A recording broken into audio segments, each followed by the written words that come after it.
Uy, Dahan-dahan. kaya mo pang magsalita? Opo. May gusto kang sabihin kay Daddy Frankie? Opo. Ano po yan? Nagpapasalamat po ako kasi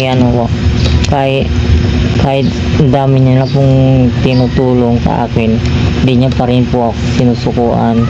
At sa team niyo po, na kahit na sobrang pagod niyo po, hindi niyo pa rin po ako nakakalimutan. Kahit na may bagyo po na pupuntahan niyo pa rin po ako. Kahit ulan, mainit, sinusukong niyo po para mapunta niyo lang po ako.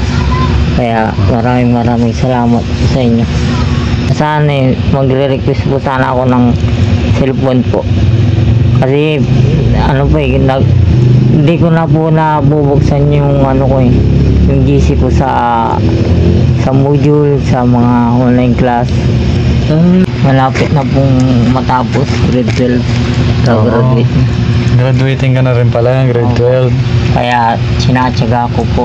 Yun mga kababayan, sa mapagpalang araw, mapagpalang gabi sa ating lahat. Ang Team Daddy Frankie po ay nandito ngayon sa bahay ni Louie, na kung saan mayroon kaming dalang tangke ng, kasi ito mga kababayan, mahal to, binili mo sa labas kasama yung tangke.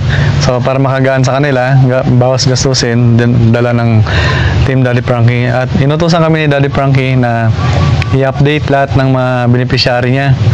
So dahil sa hindi inaasahan na pangyayari ang pamilya ng Daddy Frankie, so alam po naman natin na yun po ay hindi inaasahan, no? So kasama ko ang buong team, si Kuya Rizky, Kuya Chris at Bustax. Bustax? Ayan, magandang araw sa inyo mga kababayan. Kami muna yung pansamantalang pupunta kay Kuya Louie, yun din kay Daddy Frankie, kasi sabi nga sa Motovlogs, may pinagdadaanan pa sa ngayon sa kasalukuyan si Daddy Frankie at ng kanyang buong pamilya. So kami muna, dahil ngayong araw kasi ang schedule dapat napuntahan si Kuya Louie ni Daddy Frankie, kaso yun nga po, may problema. So kami muna ng buong team, Kuya Rizky, Christian sa Motovlogs, ang pupunta muna para ibigay sa kanya tong extra oxygen, kasi alam nyo naman mga kababayan, hindi biro-biro ang oxygen, kasi siguro lang to, no? Isang araw niya lang gagamitin. Sabi nga ni nanay nung nakaraan, taglit niya lang maubos, no? So hindi na natin patatagalin, Bustax, no? Yeah. Punta na natin. Tingnan muna na, bisitahin natin si Kuya Louie mga kababayan. Tawagin natin si tatay. Tao po. Hi, Tay. Good afternoon po. Magandang araw. Si nanay? Nandun po. Saan po? Day! Hindi, kami na lang sa ata pupunta dyan. Opo. Tay, papasok po nito, tay. Pasok na lang po ito.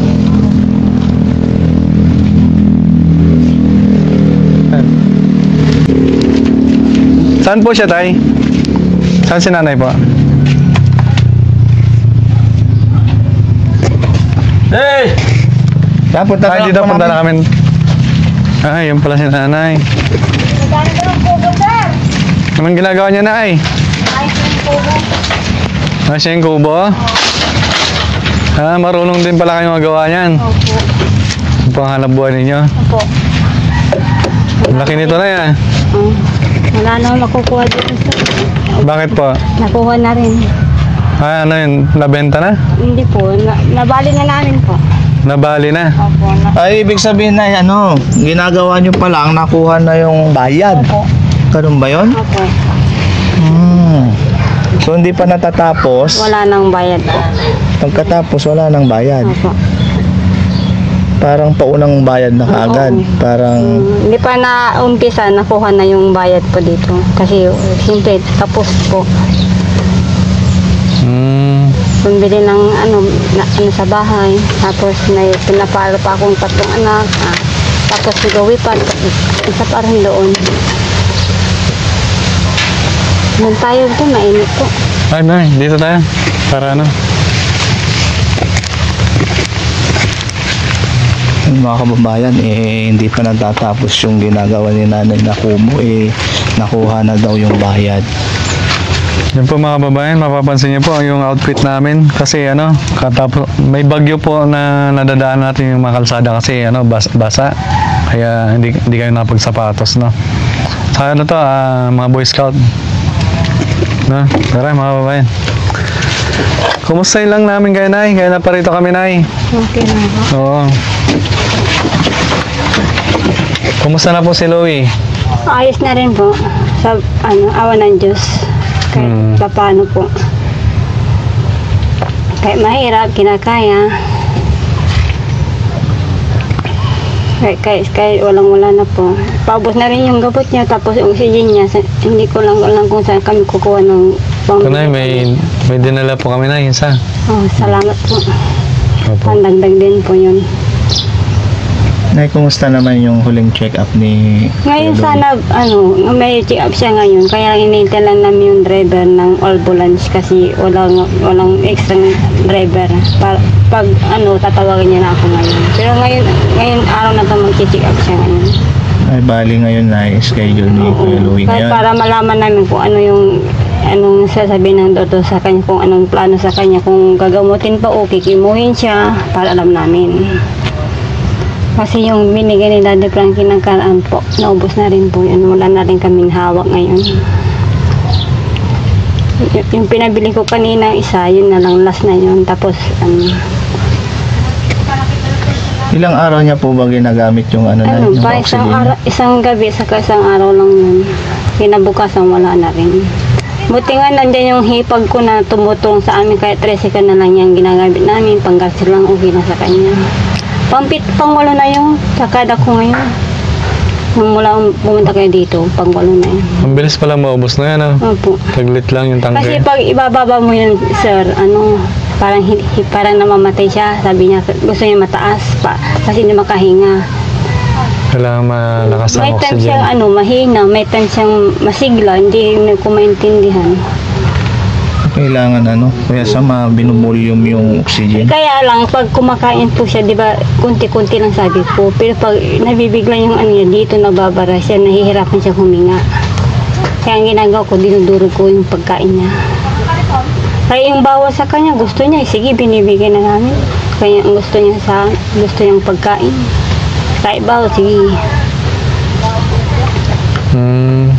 Ibig sabihin, lahat kahit na hindi na dapat, binibigay niya na. Opo, kahit bawal sa kanya, kung gusto niya, sige, binibigay na namin. Kasi sabi ng doktor, ibigay niya na lahat kung anong gusto ng anak niya.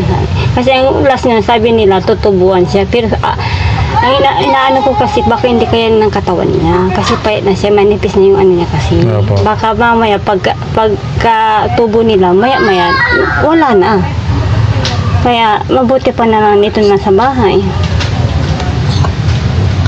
Pero simula nung napa-check up si Kuya Louie, may nakikita po ba tayong changes? Parang pagkaiba nung una pa lang na kinukonsulta natin siya sa ngayon? Pero mas magaan siya ngayon kasi nung una ko punta kayo dito, parang siya nasigla siya ngayon. Hindi katulad dati na mas masigla siya ngayon. Pero may time naman siyang mahina siya. Ang hirap siyang huminga. Yun, tapos nagsisigaw siya. Pag tuwing gabi, kahit hindi gabi, sumisigaw siya. Sobrang sakit. Kasi pag ipapainom ko ng gamot, hindi na kaya dito. Parang bumabara. Pero ngayon na si Kuya Louie, kumusta siya? Kumain na ba siya? Kumain na po.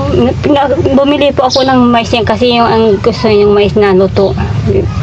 Sa bayan, binili ko na ng luto. Kasi sabi niya, bili mo ko na yung sabi niya.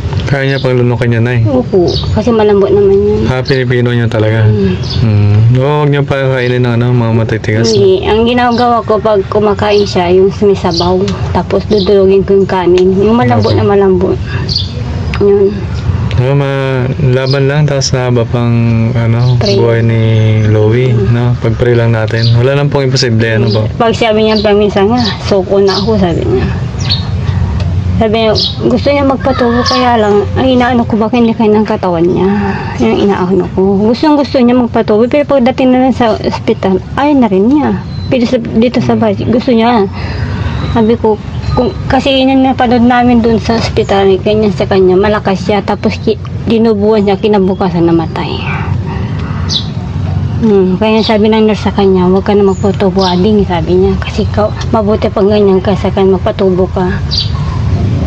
Mabuti pa yung ganito kasi magpatubo, kasama ka namin. Kung magpapatubo, di wala na rin. Yan ay, ang buhat nung vlog si Louie ni Daddy Frankie, ano po yung mga paano na itulong sa inyo? Ano po Malaki po. Malaking bagay yung nato ni Daddy Frankie kasi kung wala yun, hindi ko mapapaano yung anak ko, hindi ko mapapagamot sa kanya akong pambili ng gamot niya. Malaking bagay na yun sa kaan po. Opo, yun po, pasalamat tayo sa mga, mga babae natin na sa ibang bansa, sa mga nakapanood dito sa Pilipinas, na may mga gininto ang puso, no? Opo. Kasi, yan po yun po yung tulong ni Daddy Frankie, no? Na isa kayo sa natutulungan ni Daddy Frankie. Isa si Louie, na ano. Nga pala po, yung, di ba, nasabi nyo na nakaraan, si Louie, hiling niya na bistahan siya ng pare. Natupad po yung pumunta yung pare dito kinabukasan. No? Pumunta yung pinsan ko dito tapos kinausap po siya na pwede bang lumabas yung pare sa bahay. O sige, sabi niya. Tapos bumili ako ng oxygen, hindi ko nalatnan sila. Pumunta pala dito yung pare. Hindi mo na sila nalatnan? Kasi gabi na yun eh. Opo. Anong sinabi ng pare po kay Louie?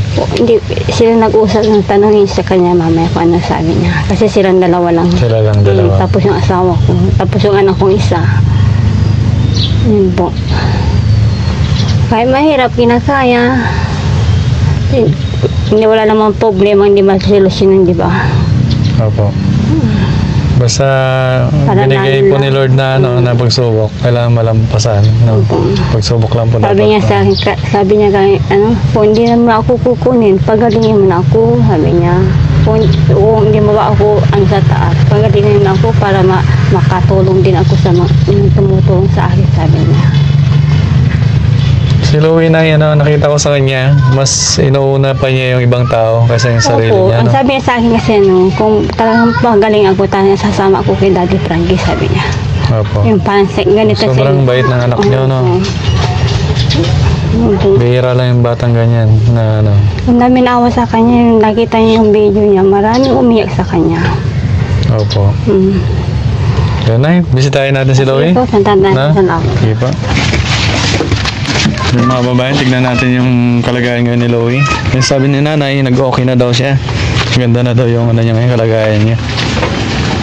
Yung nga pala mga babae, sa mga hindi pa nakapalo at nakasubscribe kay Daddy Frankie, no? Pa-click pa ng bell button at para kang updated at syempre subscribe mo na rin po ang Daddy Frankie. Meron po siyang 1.3 subscriber at sa kanyang Facebook page meron siyang 7.5 followers. So mag-ingat po tayo sa mga fake page, no? Na nag-i-scam, nagpapalaganap ng mga larawan na hindi naman po ginagawa ng Daddy Frankie, no? Daddy Frankie po pupunta sa mga bahay-bahay tumutulong.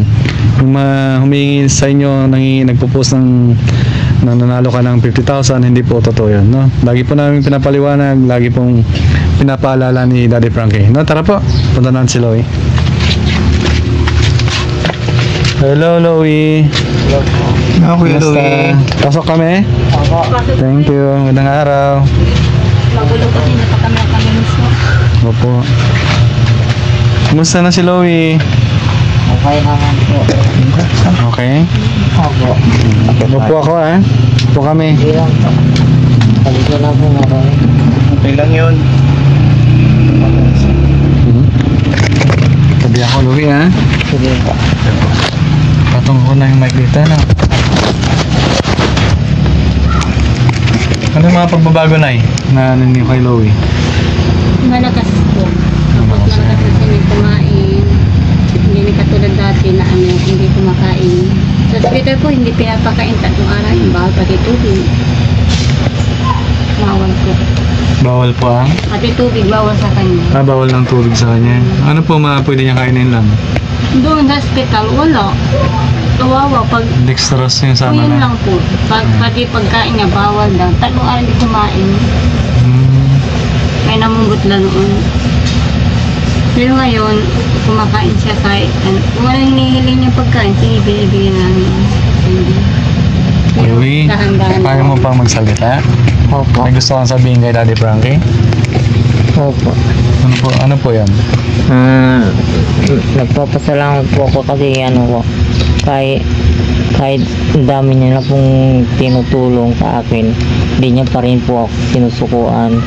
At sa team niyo po, na kahit na sobrang pagod niyo po, hindi niyo pa rin po ako nakakalimutan. Kahit na may bagyo na pupuntahan niyo pa rin po ako. Kahit ulan, mainit, sinusukong niyo po para mapunta niyo lang po ako. Kaya maraming salamat po sa inyo. Yun lang po. At sa mga sumusuporta sa akin, nagbibigay ng pinansyal, maraming salamat po. Sana po palagi po kayong biyayaan ni Lord para marami pa po kayong pabigyan na katulad ko. Hindi lang ako, yung mga taong yung mga taong may kailangan. Yun po, maraming salamat po sa kanila at sa inyo po. Thank you, Louie. So, ang Team Daddy Frankie, ito talagang dedikasyon na namin to, yung pagtulong sa mga kababayan natin na kailangan, no? Lalo sa Daddy Frankie. Yun talaga yung yung mission niya. No? Opo. So, kaya ito, naparito ulit kami para kumustahin ka at yung mga ibang naitutulong ng ibang kababayan natin, pinapaabot namin sa'yo. Opo. Louie, paano mo nilalabanan yung, sa kabila ng lahat, matibay ka, at paano mo nilalabanan? Gaya po ng sabi ni Daddy Frankie, palagi lang pong magdasal, habang may buhay po may pag-asa. Yun lang po yung pinanghahawakan ko. Kaya pinagpapatuloy ko pa rin po kahit ang dami ko na pong nararamdaman sa katawan, kahit sobrang hirap po, hindi biro yung sakit ko. Pinapatuloy ko lang po kung hanggang saan po yung hangganan ng buhay ko, di hanggang doon lang po. Yun lang po yung binigay ni Lord eh. Wala na po tayo magagawa doon, kaya habang may buhay, tuloy lang po. Okay, laban lang, Louie. Opo. Yun lang po yung pinanghahawakan ko, yung sabi ni Daddy Frankie. Opo, tama yung sinabi ni Daddy Frankie at Opo. kapit ka lang kay Lord, na huwag kang mawala ng pag-asa, lagi kang magdasal Opo. at nagabayan ka ni Lord. Wish din namin na gumaling ka na, no? Opo. So, narito lagi ang team para sa'yo at nandyan yung nanay mo at tatay mo, yung pamilya mo. Kuya Louie, may dala kaming oxygen sa'yo ngayon para pag naubos yung ginagamit mo ngayon, meron kang reserba, pinadala ni Daddy Frankie. Bangapat si Daddy Frankie ngayon, hindi siya makakasama kasi may pinagdadaanan po silang problema. Alam mo na ba yung balita kay Daddy Frankie? Na po yung main hospital po ba? Opo. Yes, Kuya Louie. Hindi po kasi ako ng cellphone eh. Kaya iniwasan mo ngayon yung cellphone, no? Hindi po lumubo po kasi yung niya. Sira? Bakit? Hindi Sira naman yung po siya battery. sira, namamatay-matay po siya. Kaya hindi mo na nagagamit. Opo. May battery defect na, Opo. Yun nga, Kuya Louie, nagdala din kami ng oxygen at siyempre may konting sorpresa. Mamaya sasabihin ni Kuya Sam. Narinig namin yung sinabi mo, Kuya Louie, ang ganda ng pagkasabi mo doon, huwag kang bumitaw. Dahil itong ginagawa sa'yo na panggamutan, yung gamot, alam natin na artificial lang yan sa katawan para gumaling tayo. Pero ang lunas talaga, ang kagalingan, tama ka Kuya Louie na dasal lang talaga. Opo. Isang guni mo lahat kay Lord, isang guni mo lahat kay God kung ano yung problema mong pinagdadaanan. Kasi lahat tayo individual, Kuya Louie, may pinagdadaanan sa buhay. Kahit kami may pinagdadaanan din kami sa buhay, pero tuloy lang laban, tuloy lang dasal.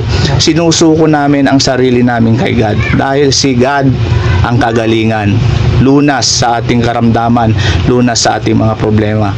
Kaya Kuya Louie, huwag kang bibitaw dahil ang kagalingan natin ay mula sa Panginoon. Huwag kang bumitaw. Araw-araw magdasal ka lang, Kuya Louie. Opo. Dahil walang pagsubok na ibibigay ang Panginoon na hindi natin kakayanin. Dahil ginagawa niya ito, Kuya Louie, dahil may purpose siya sa atin. Huwag ka lang bumitaw sa Kanya. Tuloy-tuloy lang tayo sa pagdarasal dahil walang imposible nga. Opo. Dahil sabi nga nila, God is good all the time. Hindi natutulog ang Panginoon para sa mga anak niya, Kuya Louie. Laban lang. Opo. Yan. Ang ganda ng ni Kuya Tax, no? Para kay Kuya Louie. Laban lang, Kuya Louie, ha? Opo. Sa kabila ng pagsubok na pinagdadala ni Kuya Louie, mga kababayan, nakikita natin na siya, yung palaban, tulad ng sinabi ko kanina. Mas inuunaw niya yung mga ibang tao, yung mga kamag-anak niya, nanay niya, kapatid niya, kaysa sa sarili niya. Pero ayun nga po, hindi siya nawawala ng pag-asa, pananalig sa ating buong may kapal, no? Tama, Louie, laban lang, ha? Opo. Oo. So, kanina nabanggit mo sa akin na may hiling ka kay Daddy Frankie. Ano yon? Nakakayawa naman pong sabi. Sige, malay mo, may bibigyan ni Daddy Frankie yun, no? Na muli na yung pagbisita. Sana magre-request po sana ako ng cellphone po. Kasi hindi ko na po nabubuksan yung yung GC ko sa module, sa mga online class. Oo nga pala, no? Nagmo-module ka pa rin pala, no? Malapit na pong matapos grade 12. Graduate. Graduating ka na rin pala, grade 12. Kaya sinatsaga ko po. Po siya, gumagana pa naman po, pero namamatay-matay po siya. So, siyempre kapag nagbabasa ka, Opo. tapos biglang mamamatay, hindi mo na may papasa yung module mo. Wala na po. Sana po na madinig ni Daddy Frankie po yung request ko sa kanya. Opo, ayun, no? Sa ngayon, wala kaming dala, no? So, hindi namin agad-agad may bibigay, no? Tapos, babanggitin din namin kay Daddy Frankie para matulungan ka sa pag-aaral mo, no? So, yun, yung munting hiling ni Louie, mga babayan, no? Kaya nagsusumikap siya, lalo sa kanyang pangarap na nung unang na vlog ni Daddy Frankie si Louie, yun yung banggit niya na nag-aaral siya, grade 12. So, isa siya sa estudyante na may pangarap sa buhay, na makatulong sa pamilya, balang araw. Pero sa kabila ng lahat, ito mayroon siyang iniindang karamdaman na sana isama natin siya sa panalangin natin, mga babayan, na si Louie ay malampasan niya lahat ng ito at gumaling siya, no, sa kanyang karamdaman. So, Louie, Nay, hindi na namin patatagalin. Lapit ka dito, Nay, may bibigay kami sa'yo. Ito, meron pong kababayan tayo na may ganito ang puso, no? Galing Germany, Hanover, Germany. Si Ma'am Karen M. Kaibigan siya ni Ma'am Cherry Jesmer. Sesimer. Ano to? German National, no? German National si Ma'am Karen M, no? Kuya Rizky, tama? Karen M, si Ma'am Cherry Sesimer. Hanover, Germany. Kaibigan ni Ma'am Cherry Sesimer. Yan. Maraming salamat po sa inyo, Ma'am Karen M.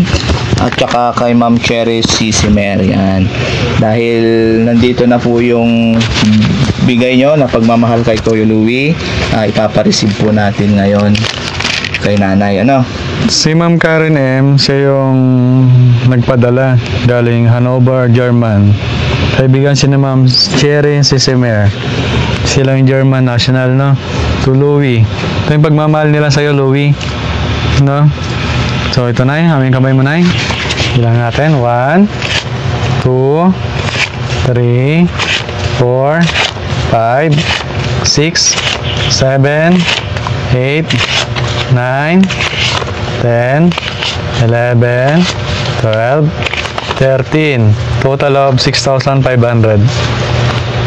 Yan po. Sila yung ano po, no? Sila yung bida natin ngayong araw. Maraming salamat po sa tumutulong sa amin, sa anak ko po. Malaking bagay na ito pambili po ng gamot sa oxygen niya po. Ayun, maraming salamat po. Ulit, Ma'am Karen M. mula Hanover, German National. Na ito ay galing kaibigan ni Ma'am Cherry Sisimer, no? Si Ma'am Cherry Sisimer, nagpadala rin to kay Louie noon, no? Kaya napanood ni Ma'am Karen M. yung video ni Louie. Kaya si Ma'am Karen, natouch siya sa kwento ni Louie. So, muli po sa mga kababayan natin na sa ibang bansa, maraming salamat sa kabutihan nyo po. Pinapadala nyo sa ating mga kababayan. Lalong-lalo na po kay Louie. Louie, ano pong masabi ko? Kuha na ka namin ng kunting mensahe. Ano masabi mo? Maraming salamat po sa nagbigay. Ano po pangalan? Ma'am Cherry M. Ma'am Cherry M, maraming salamat po. Sana lagi po kayo mag-ingat dyan at sana po lagi po kayong kabayan ni Love. Yun lang po. Ayun, maraming salamat. Muli po, maraming salamat po kay Ma'am Karen M na may bininto ang puso. Sana marami pa po kayong matulungan katulad ni Louie. At lagi po kayong mag-iingat, lalo na sa mga kababayan natin na sa ibang bansa na nagpapakahirap sa kanilang trabaho sa ibang bansa, malayo sa pamilya. So, sinasacrifice nila yung sarili nila para sa pangarap nila sa buhay, malayo dito sa Pilipinas, no? Sila yung mga bayani natin na sa ibang bansa. So, muli po, maraming salamat sa lahat, no? So, hindi na po kayo magtatagal. Ayun, mga kababayan, muli po, maraming salamat in behalf of Daddy Frankie. Nagpapasalamat kami sa lahat ng mga kababayan natin na sumusubaybay, sumusuporta kay Daddy Frankie. Lalo na dito sa YouTube. I-click po natin ang subscribe button at lagi pong i-share ang mga video niya para mas madami pa pong matulungan. Bustax? Yun mga kababayan, magandang araw, magandang gabi. Hanggang dito na lang yung update natin kay Kuya Louie. At maraming salamat po sa mga kababayan nating walang sawang nakasuporta